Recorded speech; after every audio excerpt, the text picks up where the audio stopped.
Blog Talk Radio.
You're tuned into another episode of Endie Fiya with your girl, Nakia. I'm so excited tonight.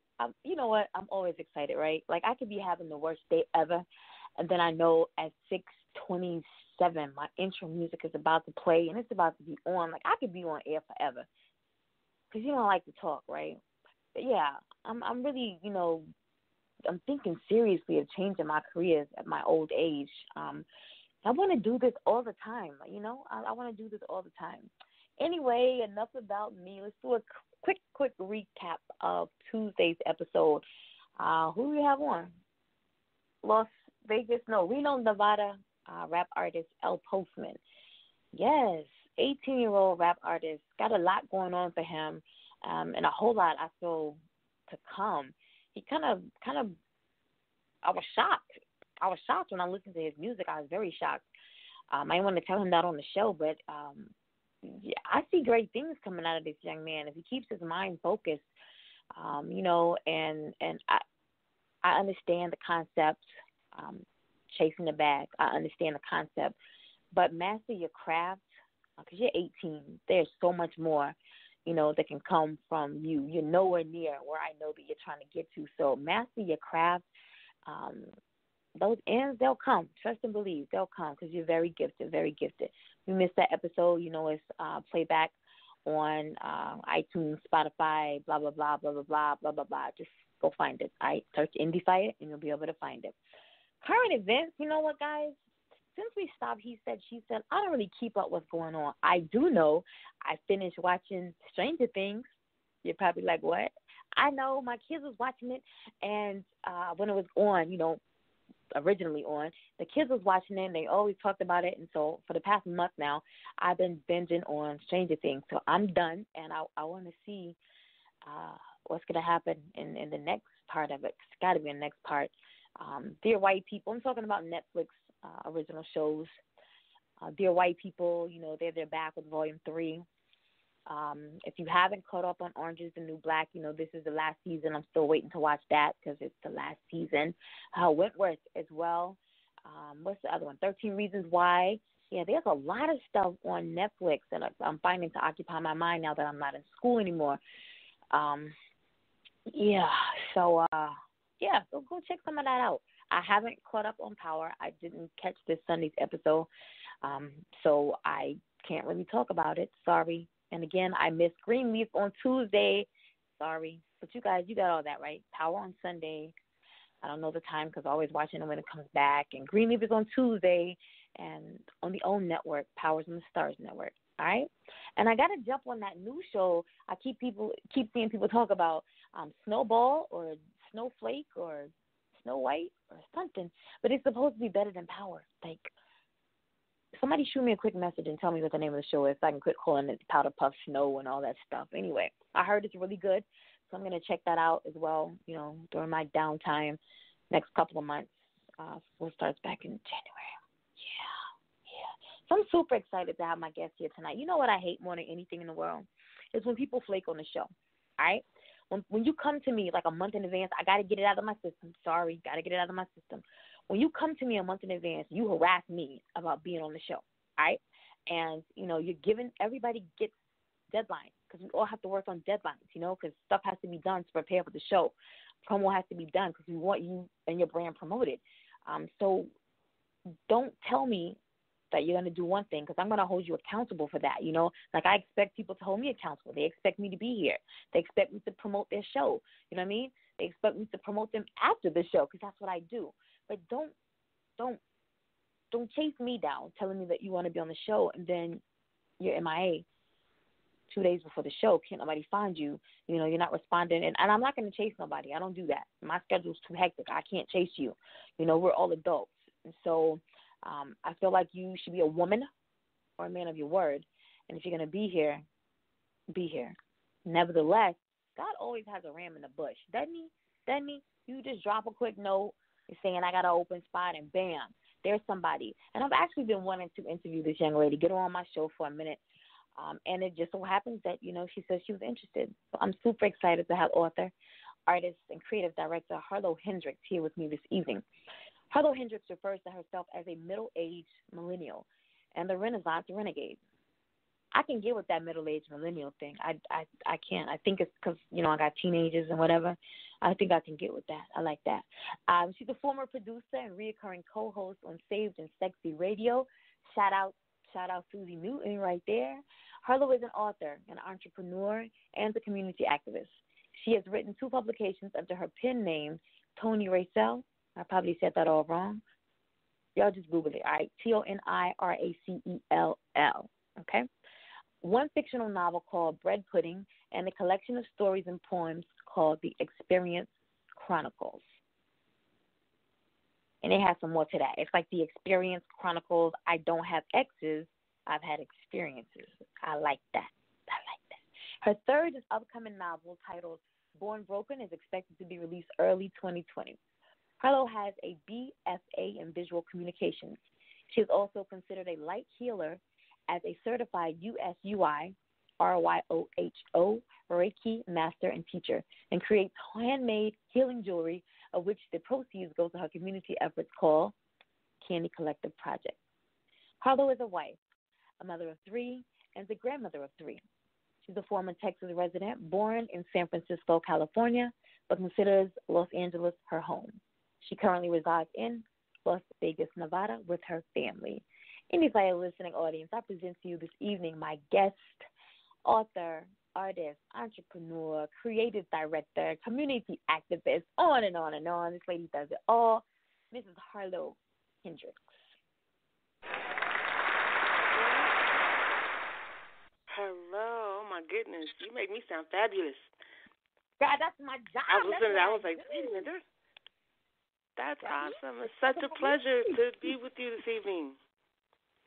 I am so glad. Let me take the opportunity now to tell you thank you. You could have been anywhere this evening, but you have chosen to, or this afternoon, depending on where you are. You've taken the opportunity to be here with me. I'm out of your very, very, very busy schedule, and I'm very humble, and I thank you so much. Thank you. It's a pleasure. It's a pleasure. It's always my pleasure to work with other women who are out there doing their thing, and we got to support each other. And when I saw that post, I was like, I want to do it. I always see all of your posts, and I just want to support all my sisters out there. So it is a pleasure to be here with you on your station this evening. Thank you. Again, thank you for being here. I want to jump right into this, talking about supporting and empowering women. You are the founder and creator of a community called 40 Fab, which caters to those who are fabulously 40 and beyond. Like, why am I not in this? Because I lie about my I don't know, but, it's really, I will be honest, I'm kind of bad at keeping up topic on it, but when I am on it, because I have so many other projects going at the same time, I started 40 Fab, like, right around my 40th birthday, maybe a little after, because I actually struggled, for a bit, maybe like a lot of women, with the aging process. You feel like you should be in a certain place, at a certain space. You feel like you should think certain things or feel certain ways. At least that's how the generation before me had been taught. And then I started to embrace, like, I'm 40. That's dope. Like, I'm still into hip hop. I have great communication with my kids. I love all the new things that are happening. Why should I feel stifled because people think women over 40 should act and feel a certain way? So when I created that community, it was really just to empower not just women but men that are 40 or over. And I want to take full credit for that concept because there was another. At the same time, there was something called Fly and Ageless that was coming up, but it kind of catered to a niche group of people. So I wanted 45 to be something that was a larger brand, and we can connect everybody, all women of all backgrounds, to just feel encouraged and empowered to just be who they are. So that was the whole premise behind that. Initially, that was the mission at the offset of that creation? Yes, that was the mission, just to really empower. I wanted to really speak to women, and hopefully I plan to go into that more. We're doing more live videos, but there's some beautiful women out there that are 40 and over, and they're single or they're feeling like they should be at a certain place or dress a certain way or act a certain way, and then if you do, you get labeled. If you date younger men or wear certain clothes, you're being labeled as wanting to be something that you're not. But when you hit a certain age in your life, you are exactly who you want to be. So you know who you are, and we shouldn't let other people define that just because we're a certain age. And that's what 45 is. You'll see women who are weightlifters.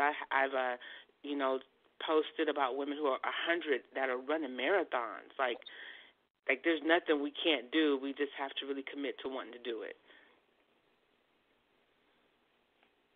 So I'm reading here that this 40Fab, the platform is to motivate, inspire those who are redefining the social expectations of those who are over 40 by embracing the core of their youthful essence and timeless outlook on life.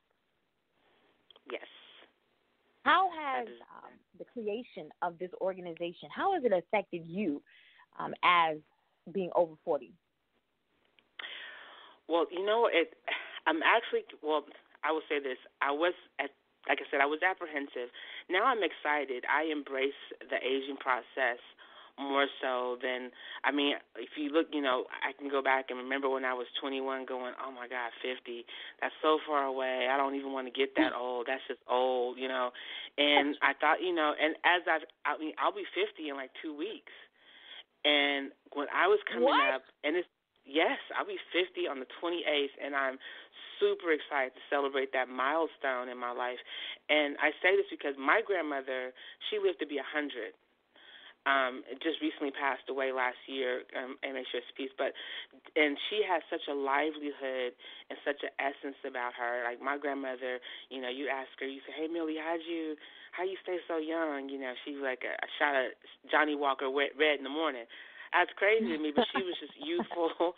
She would get up and drive. I remember being in my, late 30s, early 40s and going, how come you don't just sit down somewhere? You should be just sit down. You're always on the go. Stop moving around. I'm thinking to myself now, like, that's what I want to be. And I noticed that in previous generations, women, of a certain age, we get apprehensive. We feel like we're being judged or looked at or expected to be a certain way in life. And I look at women like Elon Musk, his mother.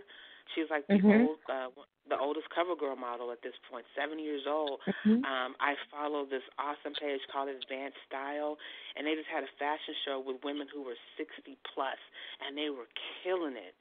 And I'm thinking that's the mindset I want to be in. You want to continue to grow.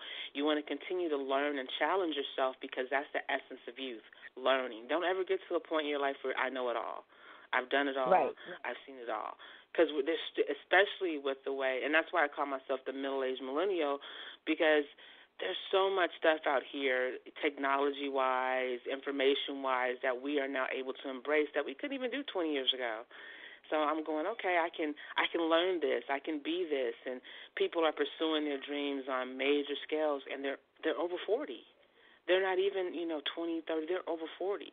So I just want that momentum to continue, and for people over 40 just to embrace their true selves. Because you really, like, I'm serious, I really didn't know who I was until I got around 40, and I was like, oh, this is who I'm supposed to be? Well, let's work this out. Let's get in it. So that's where I am. Like, I can look at myself now and go and feel more confident and not feel so overwhelmed by what society expects me to be. I'm just like, I'm me, 100%. I'm just like, it's me, and you can love me or hate me, but I love it, so I'm just going to roll with it. And that's the kind of energy I just want to have the 45 community feel like as we start to get older. There's like Batty Winkle, amazing. She's got to be like 89 years old, and when she puts on that rainbow dress and that bright red lipstick and she's flaunting her platform tennis shoes, I'm like, damn, I can do that. Right, I can do that. That's awesome. So I'm waiting to get to that level, and I think maybe because I skipped the 30s because I denied them. I stayed 29 for 10 years, and then all of a sudden, bam, I was 40, and now I'm just kind of since I'm on hold until I get 50. I mean, I got a couple, like 5.5 more years to go, but I just, yeah, but I think this organization it's amazing, and I see that you're very passionate about it, as well as the other endeavors that you are into. I want to talk about the Candy Collective project. I saw when you first started, dropping posts about it and collecting clothes, and I thought, oh, this is exciting. Like, I want to be a part of this. Then I realized she's on the West Coast, I'm on the East Coast. But I think what you're doing as far as this is concerned is amazing. Harlo is the creator and coordinator of the passion project called the Candy Collective. It's a grassroots organization that is dedicated to assisting those in need in her community with a boutique-style community closet. Where do your donations come from? I've been blessed to have a lot of people in the Vegas community really feel this project and just donate clothes. I actually had this idea about 4 years ago, and I had a really good turnout then. I just couldn't really get the participants. I didn't know how to reach out to the people who needed it. And so I will say that Facebook opening up these new features like the marketplace and things like that, and the way they've initiated the groups in different ways has really been helpful in me getting the word out. And now I can go out to like organizations. I've been reaching out to like sober living and women homeless shelters. But the clothing, the donations I'm getting, Vegas just really showed up for me as a community and said, hey, I got this, and people call. I do have some really reliable contributors, and I really have to shout out to, I'm going to shout out to Dawn if she's listening. I hope she is. Dawn, I swear I make a post and immediately she's in my inbox and she's like, what do you need? And she goes out. Sometimes, I don't know if she reaches out or she has other venues, or she'll go out and buy it. I've had people just really respond when I put out those posts, and it's been such quality product. They don't just give me any other clothing. They just give me really like name brand options. Some have tags on it, never been worn, and it's exciting to get those just to see how Vegas as a community has really showed up for me. So it really has just been the Vegas community. They've been marvelous through the whole process. What is so unique about the Candy Collective versus somebody going to, say, a consignment shop? Well, the idea of the Candy Collective project, and I make the story short. I would say about 25 years ago, maybe 24 years ago, I was in a position where I was living in transitional housing with my 2 young sons, and in that I was homeless. I came out of an abusive relationship and ended up living in transitional housing with my boys. And during that process, they had a community closet. And one of the things that people don't recognize, especially when women or people are going through hardships, it's traumatic. So we're not thinking about, oh, this looks good with this or this looks good with that. They just want to get there. They want to get the job. So my goal was the difference between this and other consignment shops is I'm actually catering to the person and what they want and what their style is or what they feel they like. So when they go to the website and they complete the referral, I ask like particular questions like, what's your favorite color? what what your size is, what do you like. I try to get as much detail out of them as I can. Sometimes I'll even reach back out to them and say, hey, what's your favorite cartoon character? Give me something else so that I can, when I get these clothes, I'm actually putting together complete looks. Like they're getting the matching shoes, the matching purses, jewelry, awesome. anything that when they walk out of here, they can feel confident in what they put on. So when they go to these consignment shops and they're getting these $1 this or $2 that, they're just picking what's available. They don't even know if it's exactly. A lot of times they won't even know if it fits until they get home. Right. And then they have to either throw it away or not wear it. So this process, I wanted to, when I call it the boutique style, it's like having a stylist. Like I literally just pull out, and the way it works is I pull out, like I complete 4 outfits. And I give them, for each look that they want, I give them 4 different outfits, and they get to pick 2 of those outfits. And that way they have everything they need for that occasion. If it's a job interview, a night out on the town, or, you got a special occasion, you don't have anything to wear. So far, most of the clients that have come in have been women that are coming from abusive relationships, homeless shelters. I've been able to work with one young lady. She has like 6 kids, and she, it's tough. And so she, we help her with uniforms, her kids with clothes. So we just try to make it as unique as possible, an experience that caters to each person. When I started, I really wanted to be for kids and teenagers because they have the most challenges. And when it comes to self-esteem and acceptance, and then I realized, you know what, there are adults out there that are going through similar circumstances, and they're more apt to reach out for the help. Right. So that's how when the women came into play, I've been able to really, service some women and just to have them call back and say thank you. I just felt good when I went in. That's more than enough for me, and so I just hope it helps somebody along the way. Do you offer any other services or products through the Candy Collector Project? At this time, I don't. I was trying to stray away from, like the smaller kids, like baby items and things like that, because it's such a huge turnaround and that you can not that you can always find it, but I volunteered in like homeless shelters, and the one out here, the basement is full of like clothes for kids and babies, but and that's easy because they're not really looking for that motivation in terms. So I really try to focus on the adults. I would like to. More men aren't more apt to do something like this, but if opportunity comes along, I hope they do. But right now, I just try to stick with the kind of boutique feel.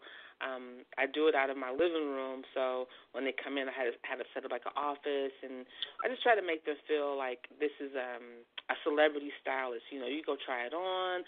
If I can get a makeup artist to come over, we're going to do your hair, we're going to do your makeup. We're just trying to give them a whole feel for it. That's what we want to grow into, is giving them a whole entire experience.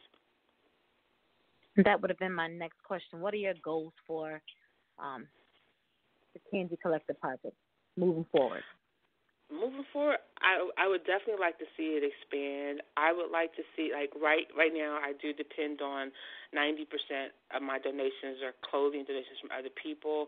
I would like to see that percentage decrease and maybe get more financial backing so we can get newer clothing or people donating or get a bigger brand. So my initial goal is hopefully in the next maybe 2-3 years is to actually get a 401k, not 401k, I'm sorry. Actually get it set up. I'm thinking about my job. Actually get it set up as a actual nonprofit organization. It's grassroots right now because it's just me, a couple of volunteers, my daughter, and we're the ones, that primarily just do all the work. And so I want to build it up where we're getting 501c status and that we can go to bigger markets. And also to hopefully to have it expand. Like, you said something you would be interested in doing. If somebody's interested in doing it, not just under the Candy Collector Project initiative, but just on their own initiative, because there's people out there that do it all the time, but just on this scale where they're actually, it takes a lot of time, and I realize that, so I don't try to push it on other people to do, because you do have to spend it like for me and my daughter alone, it took us like 4 hours for just one person, and that was if we get anything that looks really new but there's a button missing, we're going to sew that button on. We're pressing, we're washing, we're tagging, we're labeling. We're just making sure that they walk away like they just went to a boutique in Beverly Hills. We want you to feel a really true experience. So it does take a lot of effort, but that effort is all worth it. It's all that time that we do put into it. It feels good, and it's fun. You know, if you're into styling and fashion and things like that, it's a really fun experience to be involved in. So I would like to see it grow and get more volunteers, and hopefully we can service more communities outside of Vegas.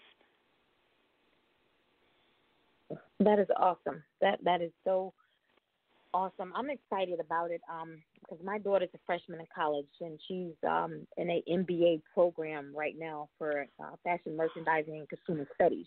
And she wants to be a fashion stylist. And so she came to me today with some ideas that she has. You know, she already has her business plan lined out already for her business, but she wanted to start something at the college, like on a college level.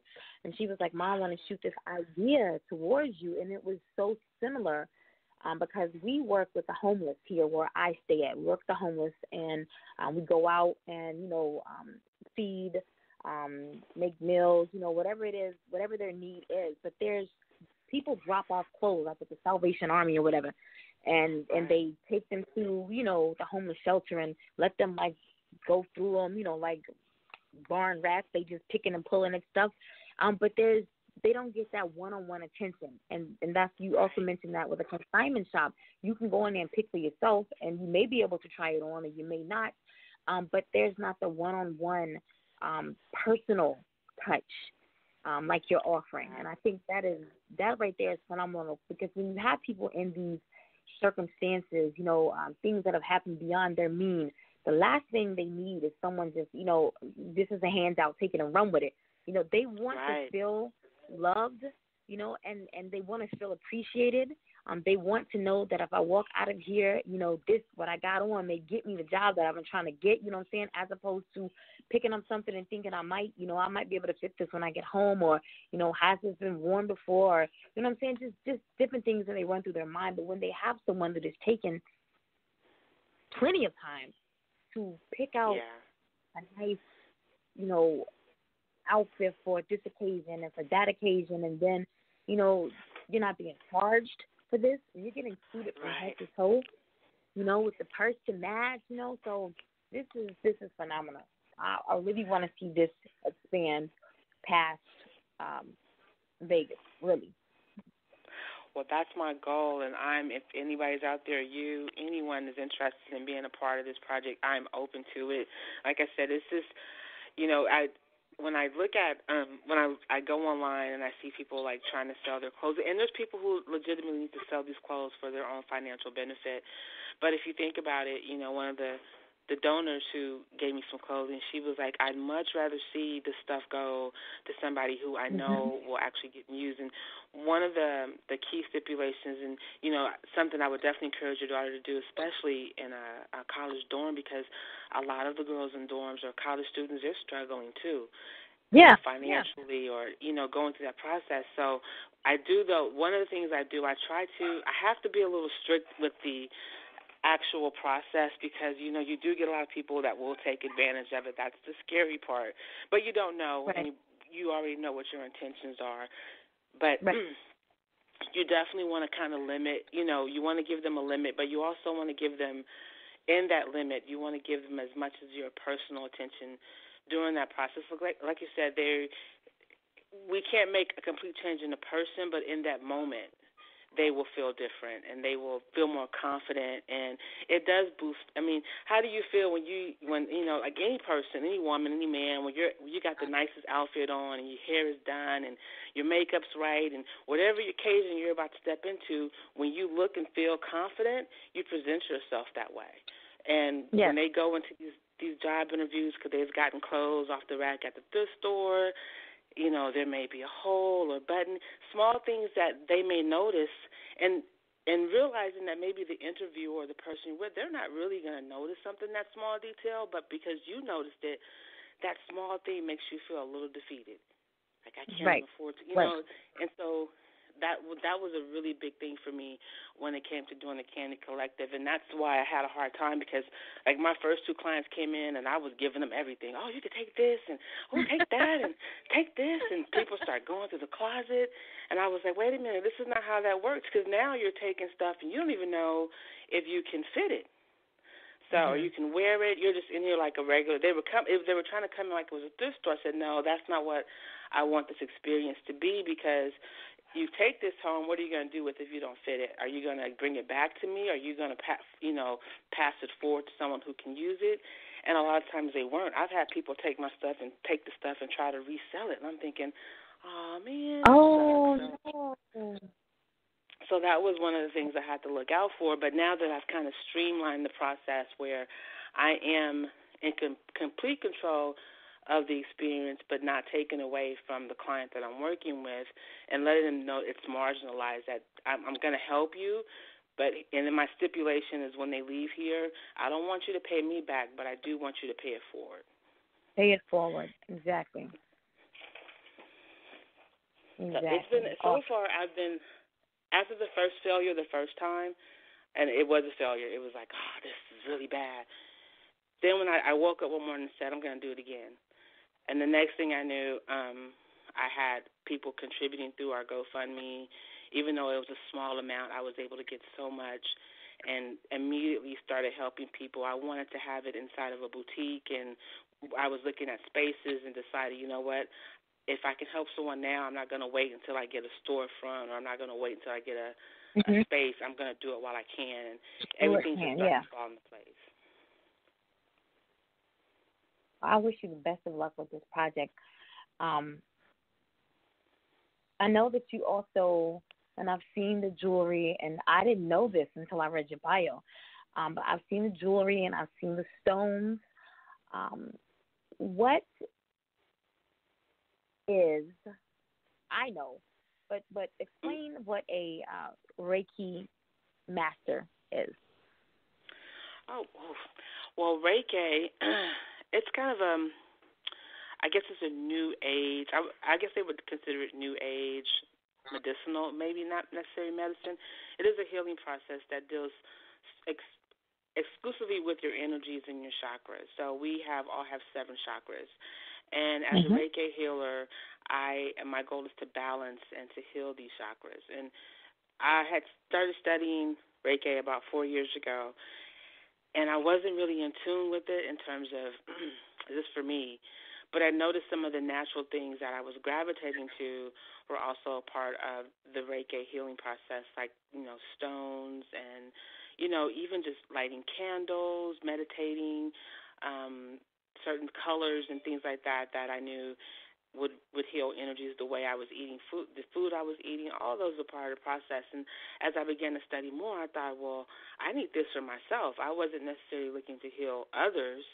I just needed that healing. I needed that balance, and I have severe anxiety. I've struggled with that since I was a kid, and I just needed something to help me maintain or manage that anxiety as I've gotten older, because, you get older, and I'm not going to front, I'm almost 50. Menopause is like in the air.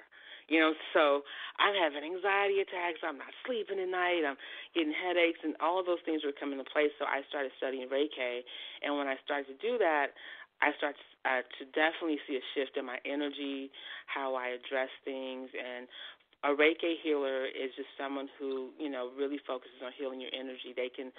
I don't necessarily do it at a distance, so I like to be in the presence of the person, but it is just healing and balancing the 7 chakras. So Harlo is the owner of Zula Moon Healing. How beneficial is the jewelry that you sell? For me, you know what? I think each person will have their own experience with the jewelry. I started this as, again, that's another passion project. I just started making jewelry and thought, I want to make jewelry that helps others. So I would sometimes just a friend send it. It really, I will say this, realistically, I don't look at these things as miracle workers. These are stones. However, they do give off some scientifically give off some sort of energy that calms you and things like that. However, it is the intent. When I wear my jewelry, it is a reminder of how my mindset's to be. So when I wear my rose quartz, my heart, I'm knowing I need to open up my heart and to be more mindful of certain things when I wear certain stones, mindful of how I speak or how I address certain things, to be more compassionate towards others and whatever they're going through. So not only when I wear this jewelry does it send out these certain energy vibrations, it also is a reminder of intentions for me every day when I wear them. And that's what Reiki really is. It is really about intentions, what your intentions are, and setting those intentions and those goals on a day-to-day basis. So, one of the principles, one of the key principles of Reiki is like, today I will not worry. You know what I'm saying? I will not, so you take that, or I will, do my work earnestly and honestly, or today I will be kind. So these principles, we work with every single day. It's about intent. And when your mind is intent on doing something, it keeps you going throughout the day.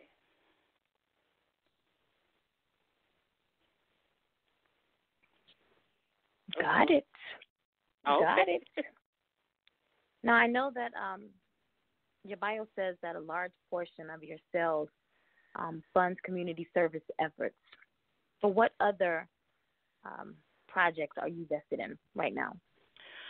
Well, in terms of community effort projects, I don't really work with organizations.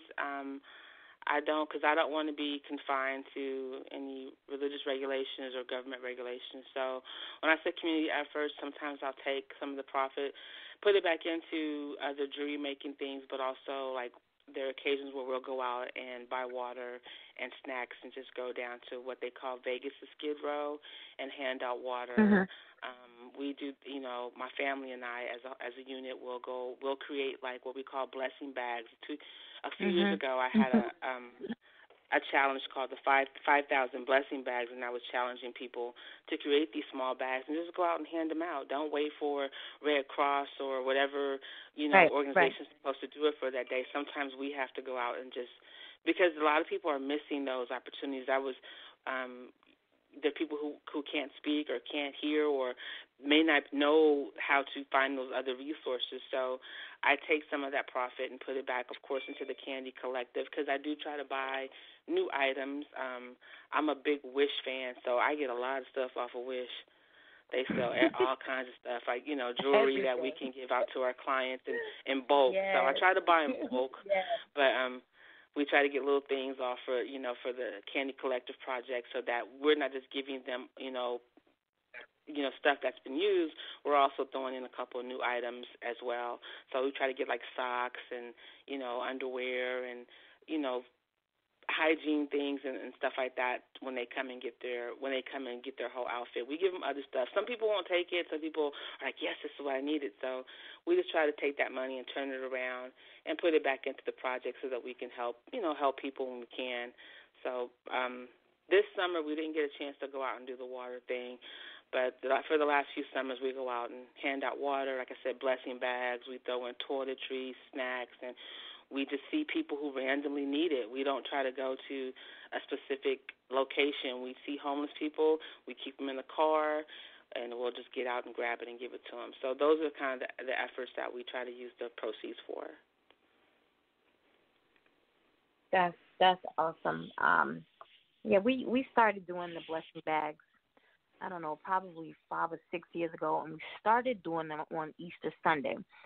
And we would include like the little Bible in the bag, the water, the toiletries, snacks, whatever. And then I felt, compelled to have these bags handy on a regular basis, because people need these items not only on Easter Sunday, but, they need these items at any time. And so we always have 10 bags on us at all times.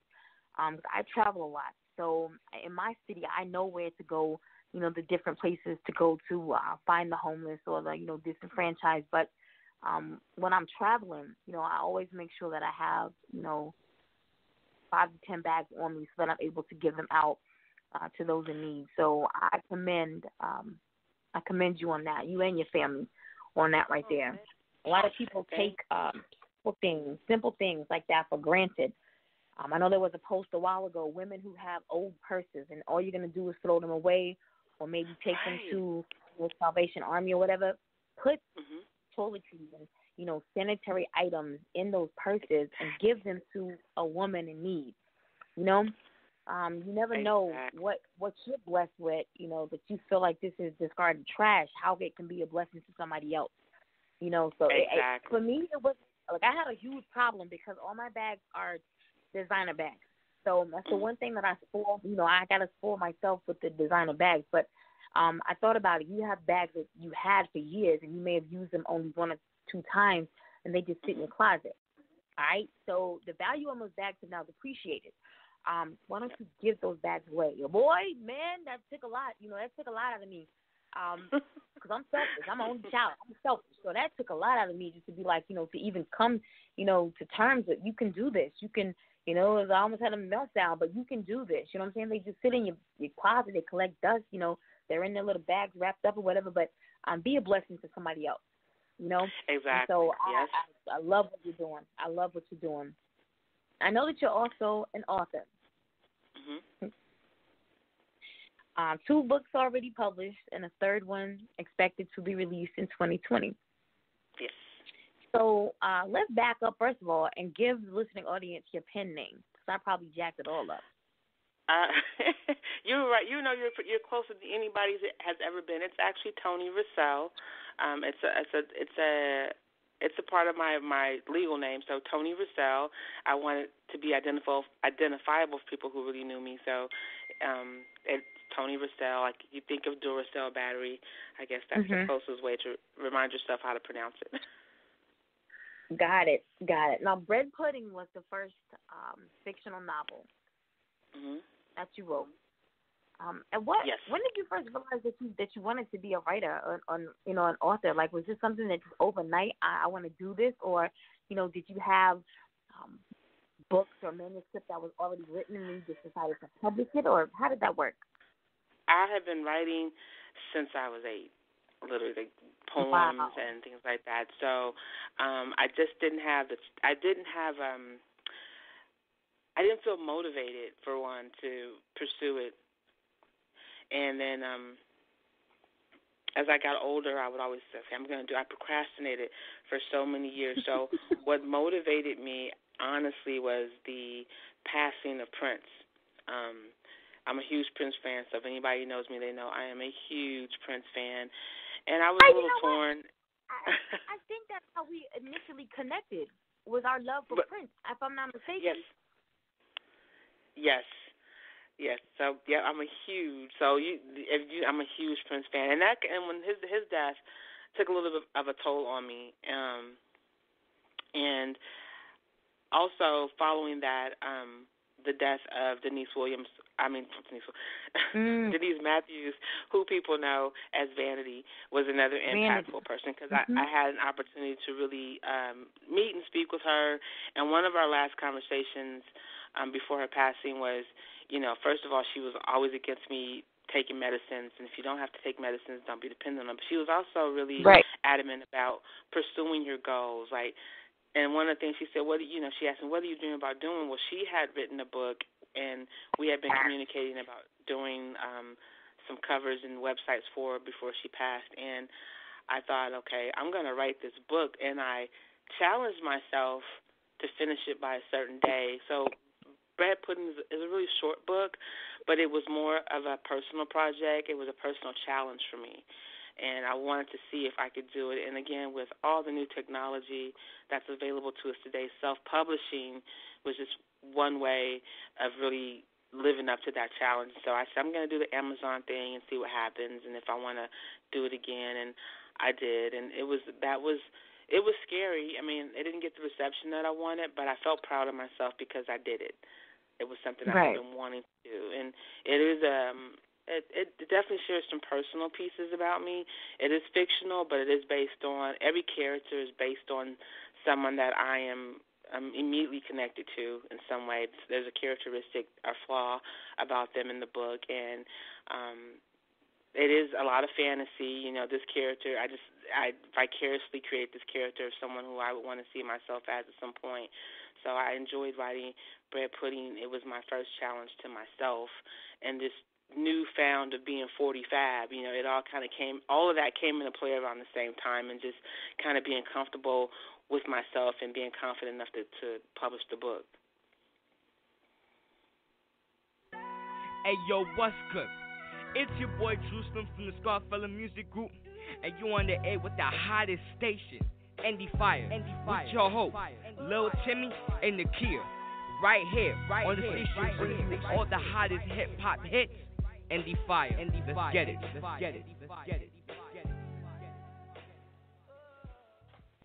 If you're just tuning in, you're live right here on Endie Fiya with Nakia and our special guest, author, artist, a community activist, entrepreneur, creative director, and the list goes on and on and on. This is Harlo Hendrix. She's talking about the first book that she wrote.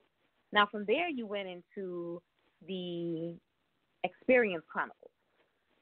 Yes. Which is a collection of short stories and poems. Yes. And it just gave me like an idea. Like when I have authors on the show, they always encourage me. They always leave little, nuggets for me to take, not only to my listening audience, but me personally to take back and make applicable to this part of my life that I've been trying to, get this book out for the longest. But I find that I have so much going on. Like I don't really have time. Like I write a page a day. You know what I'm saying? And then I go back and be like, nah, I don't like that. And so, but I like that this is a collection of short stories. Talk about this book a little bit. All right. Well, the Experience Chronicles is probably the one I debated on doing the most.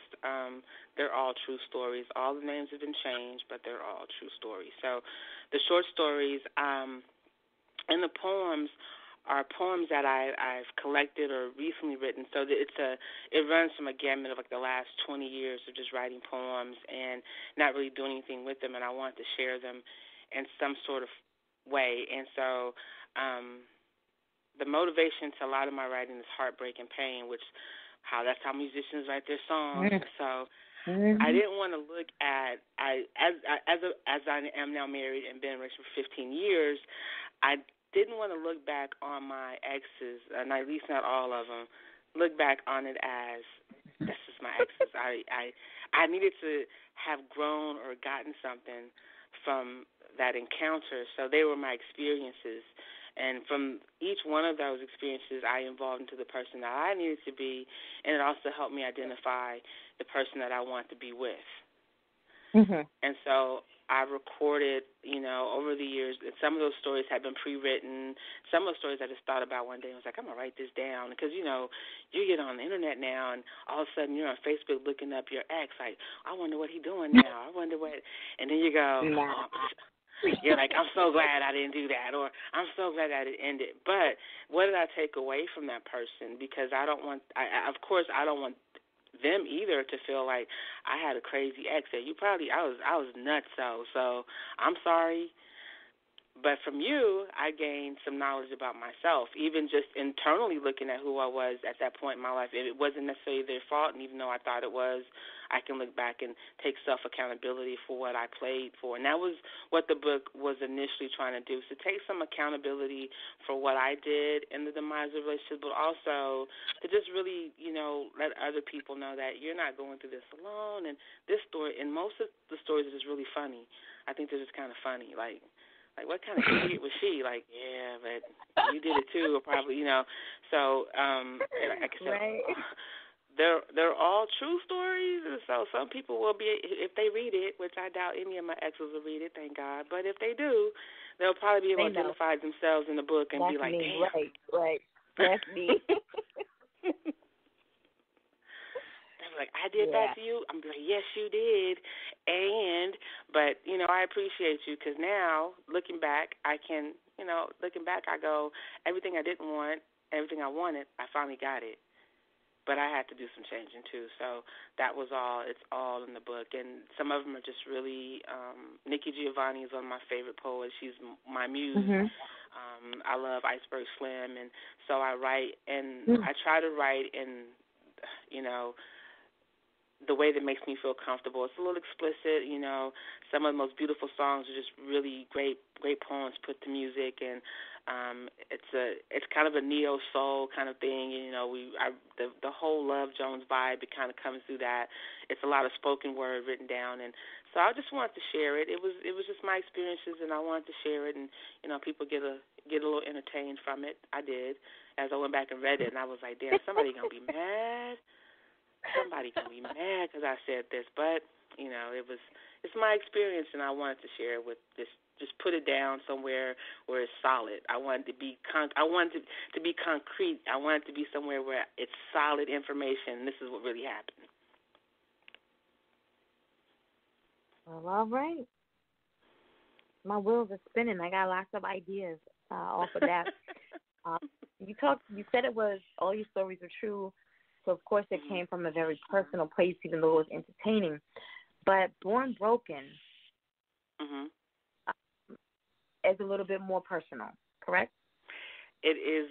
Born Broken is my story from the beginning, and this is it's been my biggest challenge so far, which is why the release date keeps getting pushed back. And actually, the title has been changed several times, and I do have a literary agent who calls me like once every 3 days and asks me, and I never answer the phone at this point because I'm like, I'm not ready. But it is my story, and it, just to give insight, because I'm really transparent. Back in the 70s, I'm from San Francisco. There were incidents that literally changed the path of how my life would pan out and what would happen, and it also addresses mental health issues in our community, a lot of things that we don't or we didn't. I see it happening more now, but during that time, it wasn't addressed. So a lot of people from my generation, which is, Generation X, we're growing up with these mental health issues and not really sure how to handle them now, and it is affecting us, especially as we grow older. And so now we have to dive back into these memories in our childhood and address what caused, this stigma or this sort of anxiety or what caused this sort of conflict and overcome some of these fears and objectives as we get older, because we've let us get settled in our ways. And I used to be a quote, and I think it's in a book. It says children can often take on the fears of their mother. And so that book deals with me taking on a lot of my mother's fears and just some of the things that were going on during that time. And now I see how it has affected, relationships and how it's affected my perspective on life. So it really was cathartic for me. It was therapeutic, and just releasing these emotions. It was healing for me. So that's why it's been the most challenging of anything that I've written so far, just because it is a process. There's sometimes I'll write a whole chapter and destroy it because it's too painful. But I never really completely delete it, because I'll go back and go, that needs to go in the book. That's important. It has to go in the book. It's important. I may not want to deal with it, but it has to go in the book. And also because it will, a book like this will open up wounds for other people as well, because what affected me also affected other people. So I was hesitant in the fact that I didn't want to hurt other people as well through this process, or, open up doors for them, and they weren't ready to walk through yet. But it's my story, and I need to tell it. So that's why Born Broken won't come out until early 2020, because I'm still going through the pages going, am I ready to share this with everybody? And I've always been transparent, but there's also pieces of me that people don't or haven't seen. So sharing this is really going to put me out there. And I quote, "It has been one of the hardest things I have ever written, because I am still emotionally attached to some of the pain associated with several of the incidents in this story." End quote. How do you write and remain focused, not get distracted, knowing that you're writing something that is so emotional, so personal, your life story. How is it, how do you remain focused? I don't. It's hard. I don't. I wish I could say I had some magic. I don't. There are days when I'll be in the tub, and that's when tub is my therapy time. I'm great in water. I just soak and I reflect, and it's like I'm cleansing all of the bad energy off so I can open up the new. And in that process, sometimes I'll think of something needs to go in the book, and it'll be a horrible memory, and I'll note it on my phone, and then I'll send it to myself an email and think, do I want to put this in there? And I'll hold on to it for a couple of days, and I'll cry maybe or release that energy, and then I'll decide whether or not. So it really, and that's why it takes so long for this, because I am so attached to these certain painful things and incidents. But there are also a lot of really good things, and I don't want to dismiss. I don't want the bad to overshadow the good, but I also don't want the good to overshadow the real. Because none of this, all of this was, it was hard. So I don't want the good and it'll be all, there's a happy ending after this, and hopefully there is. Up until this point, it is accumulating to a happy ending. But the stories in between, I want to be as honest and forthcoming as possible. But it was hard, because I'm digging deep and I was digging so deep, there were memories that were coming back, and I was like, oh my, damn, I forgot that happened. I wish I wouldn't remember, or I wish I would have just kept it there. But then I started to heal as I start to let these things out, and healing is such an important process of maturing. It's just a good process for our mental health, especially as Black women. And I don't want to just put us in this category where it's just Black women that are being affected by it. But, I grew up in a time where, if you were struggling with anxiety and you didn't know how to handle it, our elders would go, give it to God. And I'm all for praying, but I also got to put some work into it. I got to get some therapy. I got to, talk to somebody about this. I got to write this down, or I got to share this with somebody, because I keep this bottle up and I'm just talking to God. Nobody else is hearing me. And you question yourself, are you really being heard? And that was the process of being born broken. We all come from, in a sense, of a broken sort of, I can't speak for everybody, from a broken situation. Just as people, as African Americans in this country, we have so much taint in our history. We've been tainted, culturally, and then I come from a Southern Black family. My grandmother was a single mother. My other grandmother was a single mother. So I had all these different things. My father didn't have his father. These are all stigmas that affect you generationally. Another reason for writing Born Broken was to break some of these generational curses. Ooh. To be as open as possible with my kids, so that they can be open with their kids. And I got to break these curses. I can't have them continue to do. At some point, it's just not working. I posted a few months ago, and I know we got to wrap up soon. I'm gonna be really quick. But a few months ago, I was recalling. I'm sure people have heard this. When you have kids, your kids are going to give you twice the pain that you gave your parents. Everybody, I heard that all my life. Okay, wait till you have kids. And I was sitting back and I go, well, if that's happening, that means that nobody's making change. Right. Nobody's making. We're still doing the same thing, generation after generation, and it seems twice as bad because we remember it happening twice. You did it. Now your kids are doing it. Their kids are going to do it. So it was like, I got to break this generational curse where. In not just a generational, but help break the cultural curse of these generational curses that are coming in with families. And it's time that we kind of see this and address it, start addressing generational wealth, which is why I have so many projects going on, which is why I want because I want my kids to be independent of other people, supplying other people's happiness and supply just their own. We work. And the bosses are getting paid, but they're getting nice houses and cars, but we're still working from paycheck to paycheck. So I'm just trying to make that curse and say, hey, you break that curse. Like, you can do whatever you feel you want to do in a passionate way, in a positive way, and grow from that and be your own person, be self-reliant. And so it's the book is overall very personal on so many different levels. But in that, there has come much growth, correct? Yes, absolutely. And healing, you're able to release. You never forget, but you're able to release a lot of things that bog you down. I can't wait to read it. Honestly, I can't wait to read it. I'm excited to once it gets out there, because I'm hoping that it acquires the reception that people will just read it. And I'm not going to make it expensive. I just want to get it in as many hands as possible and just share this story. And, hopefully, like I said, it will allow other people to be more honest and open about their past revelations or past conflicts, so we don't have to be ashamed of, being born broken, And again, it goes on deeper.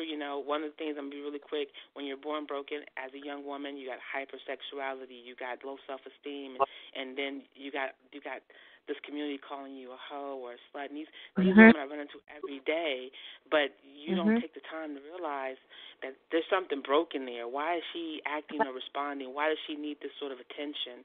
And so we got to fix that within our community, and especially within our young men and women.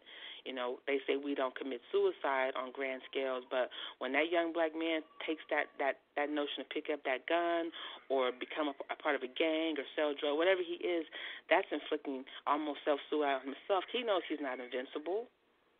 Right. So we need to start addressing these young brothers who are taking these choices and really find out what is their real intent and direction, because when they can't see past 25, I've met so many brothers, especially in Los Angeles, that didn't even see life after 25 because they felt that was their circumstances, that was their destiny, and we have to do more to change that narrative.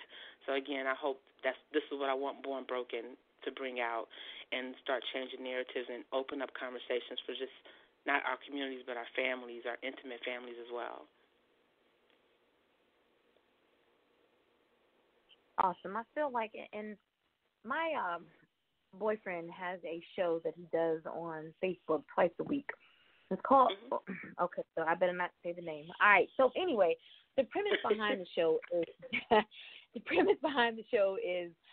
to be able to express love. And he has guests that come on the show, and they talk about, anywhere from doctors, lawyers, ministers. They talk about just what they've gone through behind the word love, but how they have overcome everything that they've gone through on the other side now, and they're able to express love in a different way. They're able to, give love freely. And I think that's what's missing so much in this world. People are so stuck on me, and what I can get from me, and how I can get this, and how I can do that, and they forget all about the outside world. I think all of us work hand in hand to, we all should be working hand in hand to help each other in any kind of way, and spread more love and just promote it. And this September is Suicide Prevention Awareness Month. And, you mentioned that the numbers may not be high in the African-American community, and that's because you're not seeing them reported. Right. They're up there. And the ages are getting younger and younger. Because people can't be transparent nowadays. And they feel like, there's going to be some type of stigma placed on them. I'm going to be talked about. I'm going to be ridiculed. If I can't speak my truth. But I feel like that's what's needed so much in this world, for people to be transparent.